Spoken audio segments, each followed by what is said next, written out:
Salut, c'est Obac, j'espère que vous allez bien. Dans cette vidéo, on va voir comment on va se connecter à distance à la machine virtuelle qu'on a créée lors de la vidéo précédente. Vous êtes prêts? Allez, on y va.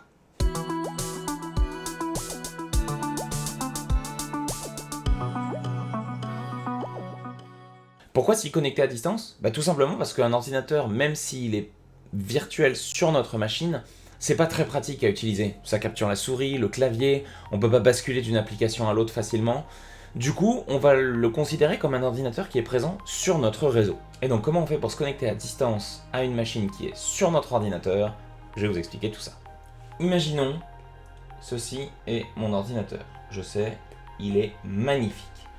Cet ordinateur, il a une interface réseau qui me connecte au reste du réseau. Donc là, il y a Internet, il y a le reste des appareils qui sont chez moi, tout est connecté dehors.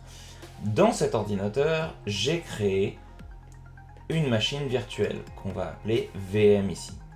Cette VM, elle a elle aussi une interface réseau virtuelle qui va utiliser un petit matériel en interne de mon ordinateur et qui va utiliser le même tuyau pour se connecter au reste de chez moi. Ce qui fait donc que lorsque moi je vais vouloir me connecter, je vais utiliser un protocole qu'on appelle SSH et ce qui va se passer, c'est que je vais initier une connexion qui va partir comme ça et qui va revenir ici pour me connecter à la VM, et ainsi que je me connecte à la VM ou à un ordinateur distant qui serait sur le réseau par ici, j'ai exactement la même méthodologie, ce qui va être très pratique pour de futures connexions à des ordinateurs distants. Voyons donc comment est-ce qu'on fait pour établir cette connexion SSH.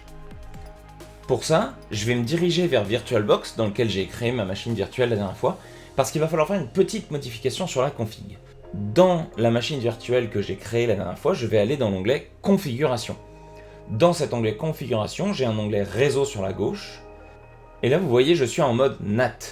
Ce mode permet à la machine virtuelle de sortir sur Internet, mais ne me permet pas de m'y connecter depuis l'extérieur. Je vais donc modifier ce mode de connexion de NAT à accès par pont, ou bridge en anglais si vous avez une version en anglais. Ici, je vais sélectionner la carte réseau qui me permet de me connecter à Internet. Moi j'en ai qu'une, donc c'est facile, je fais OK. Une fois que c'est fait, je vais pouvoir démarrer la machine virtuelle. Vous pouvez le faire avec la machine virtuelle allumée, ça ne change rien. Et une fois que la machine sera démarrée, je vais vous montrer comment elle se récupère l'adresse de la machine sur le réseau, aussi appelée adresse IP. Cette adresse IP, c'est l'identifiant de la machine sur un réseau de manière relativement unique, ou du moins unique à une infrastructure. Pour ce faire, je vais aller cliquer sur les trois petits points en haut à droite là qui indiquent le réseau, et je vois que j'ai une catégorie Wired Connected. Lorsque je clique dessus, j'ai ensuite Wired Settings sur lequel je peux cliquer, et ici on voit que j'ai ma connexion câblée. Si je clique sur la petite roue dentée ici, on voit que j'ai une adresse IP qui est écrite ici, et c'est cette adresse là qui va m'intéresser pour me connecter à distance à la machine. Une fois que j'ai récupéré cette information, je vais utiliser un logiciel qu'on appelle un client SSH. Ce client SSH va me permettre de me connecter à mon Linux en ligne de commande. Qu'est-ce que ça veut dire? Ça veut dire que je n'aurai pas d'interface graphique dans mon Linux. Pourquoi? Eh bien parce qu'en entreprise, et la plupart du temps, les Linux, on peut faire tout ce qu'on peut faire en interface graphique sans interface graphique, contrairement à Windows.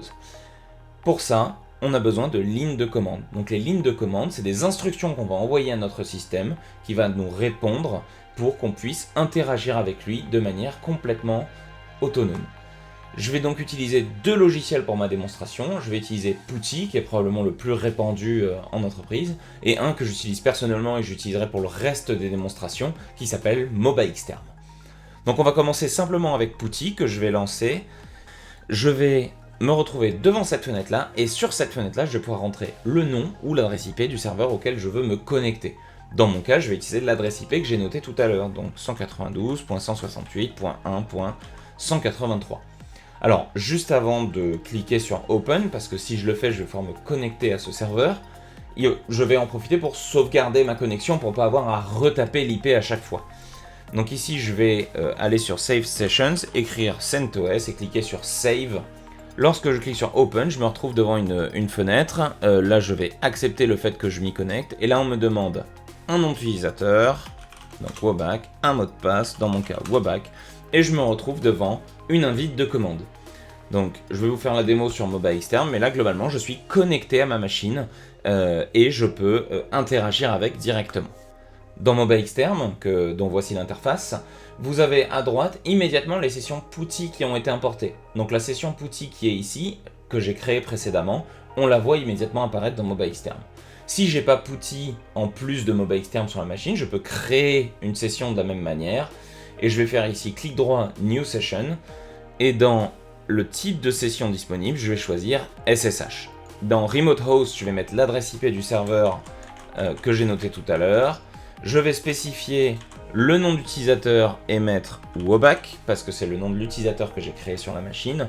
Ici, on voit qu'on a d'autres options. Moi, je vais surtout aller dans Bookmark Settings et appeler ça CentOS VM, parce que c'est le nom de ma VM CentOS. Je clique ici, on voit que la session est apparue ici. Là, on me demande le mot de passe que je tape et je me retrouve devant la même interface. Alors, j'ai la possibilité de sauvegarder le mot de passe pour ne pas avoir à le retaper. Je vais dire oui, ce sera plus simple. Donc là, il me demande de créer un mot de passe pour pouvoir protéger les mots de passe sauvegardés. Hop, je lui dis oui et je me retrouve devant la même invite de commande que précédemment dans mon PuTTY.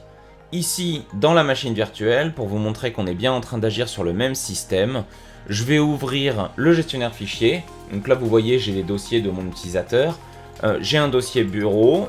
Ce dossier bureau est vide. Ici, je suis donc dans le dossier utilisateur Wobak. La commande ls permet de lister les fichiers présents dans un dossier.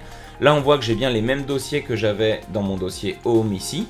Et si je veux me déplacer, je vais utiliser la commande cd pour Change Directory. Ne vous inquiétez pas, on reverra toutes ces commandes dans une vidéo sur le shell. Je vais donc faire un cd et je vais utiliser desktop pour me diriger sur le bureau qui est présenté ici. Et là, je vais utiliser la commande mkdir pour make directory par exemple, mkdir YouTube.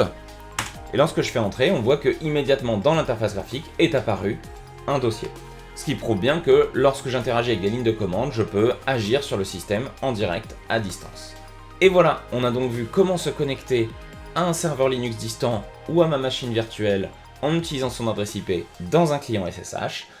À partir de la prochaine fois, on commencera le vif du sujet, c'est-à-dire le contenu de Linux à proprement parler. Maintenant qu'on a créé une machine et qu'on sait s'y connecter, on va voir un petit peu tout le contenu. Donc je vous souhaite à tous une excellente fin de journée ou une bonne soirée et je vous dis à très bientôt. Ciao!